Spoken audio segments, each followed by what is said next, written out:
America, US is allowing Poland to transfer MiG-29s to Ukraine despite Russian warnings. You're provoking them. You want the war to escalate. Professor Nalapat, they want it to escalate because it's on a free charge. They're not losing anything.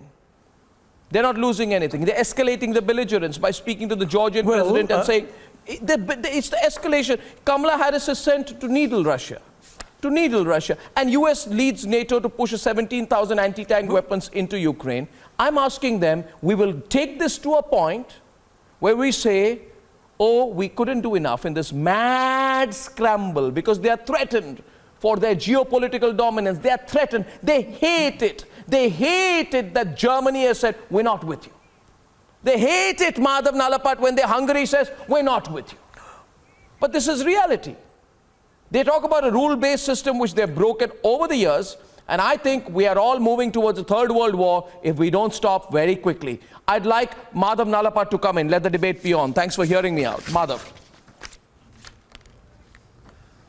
Well, I'd only like to say that, and I would request Mark to not keep interrupting me. I didn't interrupt any of the speakers. Arming civilians, untrained civilians, and trying to turn them into fighters. I mean, trying to replay Afghanistan of the 1980s in Ukraine of the 2020s. It is a mad act. Arnab, you're using my language. I would like to say, as a friend of America, as someone who supports an India-America security alliance, it's an act of sheer madness. What is India doing? We are sending food and medicines. What is America doing? Sending Stinger missiles. Yes. In 5 to 10 years' time, Arnab, most of the airports in Europe will be unsafe because of those Stingers. And we are talking about American citizens. You can't take them back. I'm told about half the Ukrainian government are dual citizens. I'm sorry, Mark, please understand this. And if you're a US citizen, you have to swear an oath of allegiance to the United States, not to Ukraine, not to any other country. And I'm told 50% of ministers in Ukraine are American citizens who have sworn that oath of loyalty to America. So, look, I'm saying send food, like we are doing. Ask for a reasonable ceasefire and not a ceasefire based on Putin's surrender. He's not going to surrender. And you had a chance in Minsk. What happened in Minsk? This minister in Ukraine is talking about international law. The powers decided in Minsk. America was very much in that process. Russia, Germany, France.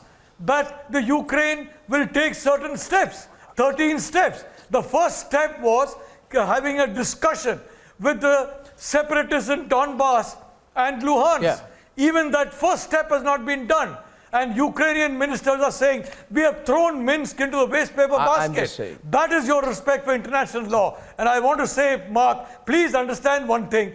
A country like America, which has got the blood of millions of collateral damage on its hands, I'm so glad you're talking about morality. At last, you're waking up to the fact that human lives are precious. I hope you'll agree. Afghan lives, Iraqi lives, Syrian lives, Libyan lives are as precious as Ukrainian lives. You don't seem to be feeling that way about all the lives that have been lost in all the countries I've named. I wonder why. Where I feel, Madhav, sorry, Professor Nalapat, I know Mark wants to respond, but I'd also like to get